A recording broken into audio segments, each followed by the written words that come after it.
Hello everyone. Our next topic is gametogenesis. ठीक है, इसमें हम लोग पढ़ेंगे गैमेटोजेनेसिस। गैमेटोजेनेसिस के बारे में पहले भी बताए थे। गैमेटोजेनेसिस, जेनेसिस मतलब ये होता है फॉर्मेशन, गैमेटो मतलब गैमेट, गैमेट के फॉर्मेशन का जो प्रोसेस है इसी को हम बोलते हैं गैमेटोजेनेसिस। ठीक है, वैसा प्रोसेस जिसमें मेल गैमेट और फीमेल गैमेट का फॉर्मेशन हो या फिर ये गैमेट हम कह सकते हैं प्रोड्यूस्ड हो उनके रेस्पेक्टिव प्राइमरी सेक्स ऑर्गन से, उसी पूरे प्रोसेस को हम बोलेंगे गैमेटोजेनेसिस। ठीक है, अगर मेल के केस में देखें तो उनका प्राइमरी सेक्स ऑर्गन होता है टेस्टिस और वहाँ से उनका मेल गैमेट स्पर्म रिलीज होता है, और फीमेल का प्राइमरी सेक्स ऑर्गन होता है ओवरिस, जो कि उनके अंदर फीमेल गैमेट ओवा का फॉर्म को प्रोड्यूस करता है। ठीक है, तो गैमेटोजेनेसिस क्या है? The process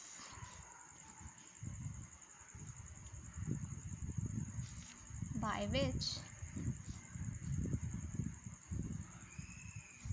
gametes are produced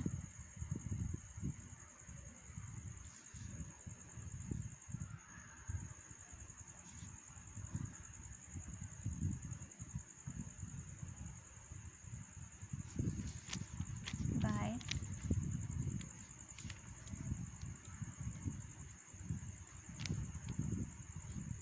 primary sex organ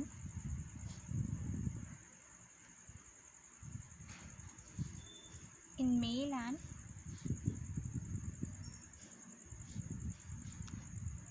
female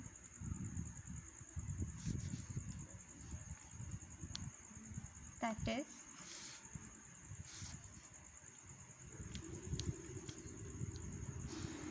sperm and ova respectively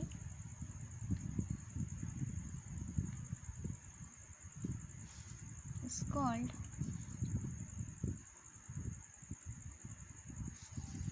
gametogenesis.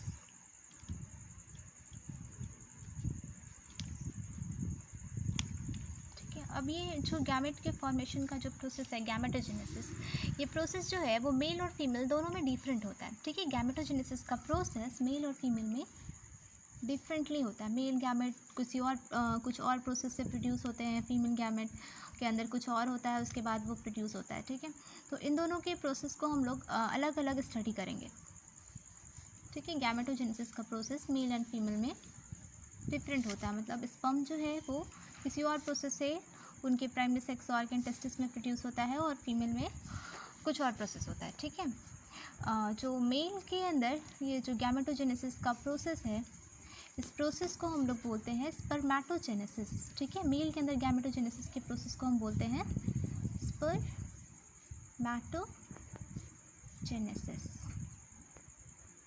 ठीक है, स्पर्म के फॉर्मेशन का प्रोसेस स्पर्मेटोजेनेसिस।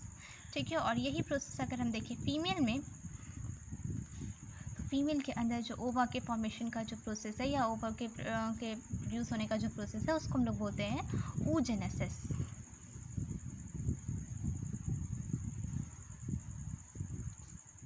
ठीक है, oogenesis एंड स्पर्मेटोजेनेसिस। अब ये प्रोसेस को हम लोग काफ़ी डिटेल में स्टडी करेंगे, स्पर्मेटोजेनेसिस को और oogenesis को सेपरेटली। ठीक है, तो यहाँ पे लिख सकते हैं। अब ये जो स्पर्मेटोजेनेसिस का जो प्रोसेस है, स्पर्मेटोजेनेसिस होता कहाँ पे होगा? ठीक है, तो इसके लिए आपको टेस्टिस के स्ट्रक्चर में जाना पड़ेगा। टेस्टिस के स्ट्रक्चर में बताए थे कि उनके अंदर टेस्टिकुलर लोब्यूल प्रेजेंट होता है और टेस्टिकुलर लोब्यूल का नंबर 250। ठीक है, 250 कंपार्टमेंट्स प्रेजेंट होते थे टेस्टिस में, जिसको हम लोग टेस्टिकुलर लोब्यूल बोलते थे। अब इस टेस्टिकुलर लोब्यूल के अंदर क्या होता है? सेमनीफेरस ट्यूब्यूल होता है, और ये सेमनीफेरस ट्यूब्यूल के अंदर दो तरह के सेल प्रेजेंट होते हैं। ठीक है, इसको आप लोग प्रीवियस इससे पहले जब टेस्टिस वाला जो लेक्चर था वहाँ से एक बार रिवाइज़ करोगे। ठीक है, वहाँ पे बताए थे हम कि टेस्टिकुलर लोब्यूल जो है वो 250 प्रेजेंट होता है टेस्टिस के अंदर, और उसमें सेमनीफेरस ट्यूब्यूल प्रेजेंट होते हैं, हाईली कॉइल्ड स्ट्रक्चर, उनका नंबर जो होता है 2 to 3 होता है। और ये सेमनीफेरस ट्यूब्यूल के अंदर दो तरह के सेल प्रेजेंट होते हैं, एक तो मेल जर्म सेल, ठीक है, जिसे हम लोग बोलते हैं स्पर्मेटोगोनिया, और नेक्स्ट था सर्टोली सेल। जो मेल जर्म सेल स्पर्मेटोगोनिया है वो इमैच्योर मेल जर्म सेल होता है। ठीक है, और वही स्पर्मेटोगोनिया जो है उसी के अंदर स्पर्मेटोजेनेसिस का प्रोसेस होता है, और फाइनली स्पर्म जो है वो प्रोड्यूस हो जाता है। तो यहाँ पे हम स्पर्मेटोजेनेसिस में लिख सकते हैं द प्रोसेस ऑफ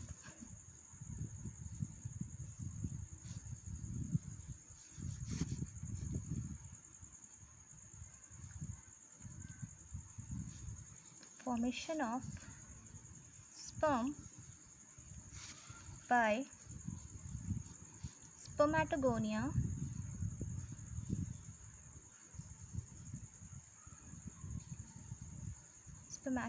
है क्या? immature मेल जर्म सेल, ठीक है। इमैच्योर मेल जर्म सेल को ही हम क्या बोलते हैं? स्पर्मेटोगोनिया। इज कॉल्ड स्पर्मेटोजेनेसिस, ठीक है। और ये कैसे होता है, ये कैसे स्पर्मेटोगोनिया स्पर्म को फॉर्मेशन करता है, कैसे प्रोड्यूस करता है, इसको हम लोग डिटेल में काफ़ी पढ़ेंगे इसके नेक्स्ट लेक्चर में, ठीक है। नेक्स्ट जो प्रोसेस है oogenesis। oogenesis क्या है? इमैच्योर फीमेल गैमेट, ठीक है, जैसे ओवा और एग का फॉर्मेशन होना उनके ओवरीज के अंदर, उसी प्रोसेस को हम बोलते हैं क्या? oogenesis। तो यहाँ पे भी इसको लिख लेंगे और oogenesis जब डिटेल में पढ़ेंगे तो इसे हम बेटर अच्छे से, बहुत अच्छे से समझ पाएंगे।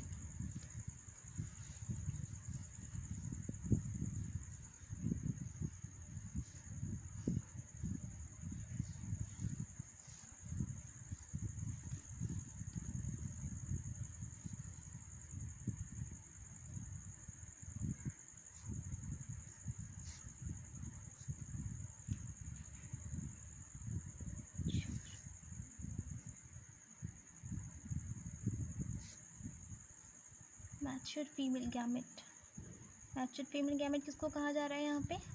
ओवा को या फिर एग को। इज कॉल्ड oogenesis, ठीक है।